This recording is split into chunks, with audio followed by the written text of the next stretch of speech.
পৃথিবীর 4 ইমামের এক ইমাম। কয় ইমামের? 4 আলেমের এক আলেম, তিনি ইমাম শাফিঈ রাহিমাহুল্লাহ। রোম রাজ্য থেকে খলিফা হারুনুর রশিদের কাছে চিঠি আসছে, খলিফা তোমাদের কলিজার মধ্যে যদি সাহস থাকে, আমি রোম থেকে বড় বড় জ্ঞানী গুণী পণ্ডিত পাঠিয়ে দিচ্ছি তোমার ইরাকের বাগদাদে, তোমরা মুসলিমদের সাথে আমাদের বহস হবে। তোমরা বলো আমরা এই খ্রিস্টানরা ঈসা আলাইহিস সালামকে আমরা আল্লাহর বেটা মনে করি, তোমরা হযরত ঈসাকে আল্লাহর নবী মনে করো, আমরা বেটা মনে করে থাকি, তোমরা নবী মনে করো, তাহলে বহস হবে, কে জিতে কে ঠগে এটা দেখবো। এই বহসের জন্য তারা জ্ঞানী গুণী পণ্ডিত মুবাহিস বিতর্ককারী যারা ছিল সব পাঠাই দিচ্ছে। খলিফার মাথায় চিন্তা, এটা যুদ্ধের চাইতেও বড় ভয়াবহ চিন্তা, কারণ যুদ্ধে একবার হারলে আবার জিতা যায়, বহসে একবার ঠকে গেলে আপনার মান ইজ্জত সব শেষ হয়ে যায়। তো খলিফার চিন্তা হলো যে এই বহসে যদি মুসলমান একবার হারে তাহলে আজীবন মুসলমান মাথা নত করে থাকবে, মুসলমান মাথা উঁচু করতে পারবে না, অসংখ্য মুসলমান ঈমান হারায় ফেলবে, খ্রিস্টান হয়ে যাবে। কি করা যায়? এই বহসের দায়িত্ব কাকে দেওয়া হবে? খলিফাতুল মুসলিমিন হারুনুর রশিদ উনি উজির আজমকে প্রশ্ন করলেন। উজির বললেন, হুজুর একটা সমাধান আছে, ফিলিস্তিনে একজন ইমাম আছে, তার নাম ইমাম শাফিঈ, উনি অনেক বড় বুজুর্গ, আবিদ জাহিদ এবং ইমাম, অনেক বড় আলেম, অনেক বড় ইমাম তিনি, ওনাকে বহসের প্রধান দায়িত্ব দিলে আশা করি জিত হবে, এখানে হার হবে না। তো বলে তাড়াতাড়ি তাকে চিঠি লেখ। চিঠি লেখা হলো, হযরত ইমাম শাফিঈ রাহিমাহুল্লাহর কাছে চিঠিখানা পাঠানো হলো। খলিফা বললেন, ইমাম শাফিঈ, এই বহস থেকে যদি আমাদেরকে পরিত্রাণ দিতে হয়, আপনি ছাড়া আর কেউ নাই, একটু আপনি তাড়াতাড়ি ইরাকের বাগদাদে আসেন। হযরত ইমাম শাফিঈ চিঠি লিখলেন, হুজুর খলিফাতুল মুসলিমিন, আমি বহস করতে পারি, তবে শর্ত হলো বহসের দৃষ্টান্ত হবে, বহসের মানে জায়গাটা হবে দজলা নদীর পারে, আর বহসের সময়টা হবে জোহরের নামাজের পরে। জায়গা হবে দজলা নদীর পারে, সময় হবে জোহরের নামাজের পরে, আমি বহস করব। হযরত ইমাম শাফিঈ বহস করার জন্য গেলেন। রোম রাজ্য থেকে বড় বড় জ্ঞানী গুণী যারা তারা আসছে, বহস হবে, কে বহসে জিতে এটা দেখব। হাজার হাজার লক্ষ লক্ষ মুসলমান, খ্রিস্টান, অন্যান্য ধর্মের যারা ছিল তারাও বহস দেখার জন্য আসছে, কে জিতে দেখব। ইমাম শাফিঈ আসলেন, উনি স্টেজে উঠলেন না, দজলা নদীর পারে। খলিফাকে বললেন, খলিফা জোহরের নামাজ আগে পড়ে নিব, আমাকে একটা জায়নামাজ দেন, আমি আগে জোহরের নামাজ পড়ব। একটা জায়নামাজ ওনাকে দেয়া হলো। সবাই জায়নামাজ বিছায় জমিনের উপরে, ইমাম শাফিঈ জায়নামাজ বিছাই দিলেন দজলা নদীর পানির উপরে। পাওয়ার আছে? আছে? কে বলেছে লা খাউফ? আল্লাহ বলছেন ভয় নাই, ওয়ালা হুম ইয়াহজানুন, চিন্তাও নাই, আর মুনশি কয় উপায় নাই।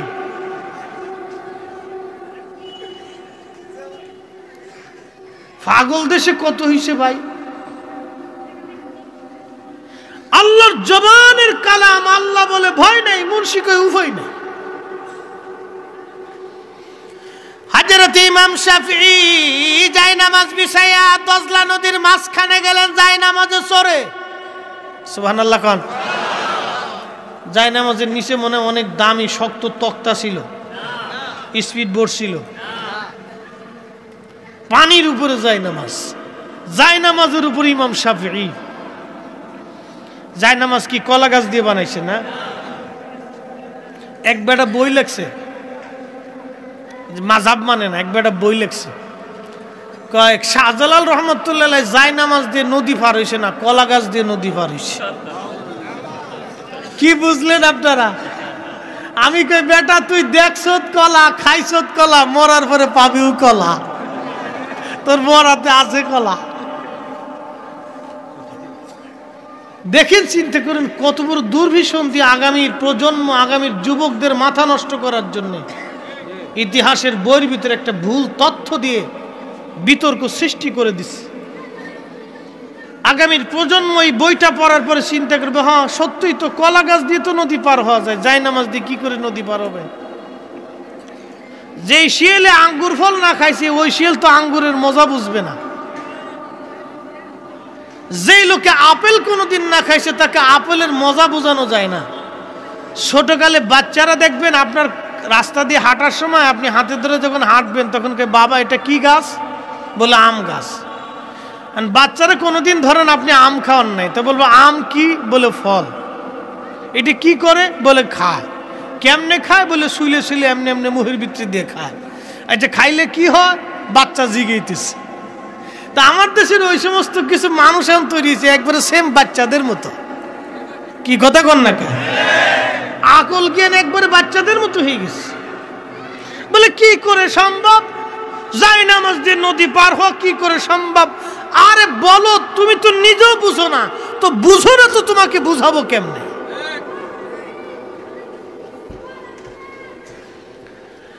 হযরত ইমাম শাফিঈ নদীর মাঝখানে জায়নামাজ বিছাই দিয়ে নামাজে দাঁড়ায় গেলেন। পুরা যোহরের নামাজ নদীর মধ্যে পড়লেন।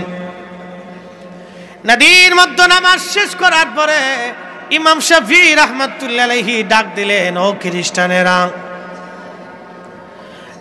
তোমরা যারা রোম থেকে আসছো আমাদের সাথে বহাস করার জন্য আসো। আমি ইমাম শাফিঈ জায়নামাজ বিছাইয়া নদীর মাঝখানে আসছি। আজকে স্টেজে বহাস হবে না। কারো বাপের বেটার কলিজার মধ্যে যদি সাহস থেকে আসো, তোমরাও দজলা নদীর মাঝখানে আসো। আমি যেমনি আইছি এমনি দজলা নদীর মাঝখানে আসো। আজকে দজলা নদীর মাঝখানে জায়নামাজে দাঁড়াইয়া আজকে বহাস করব। কেউ আল্লাহু আকবার,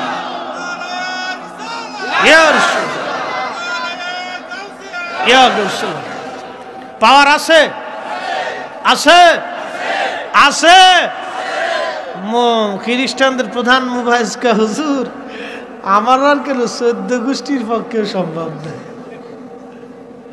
আমরা আর বহাস টহাস লাগতো না।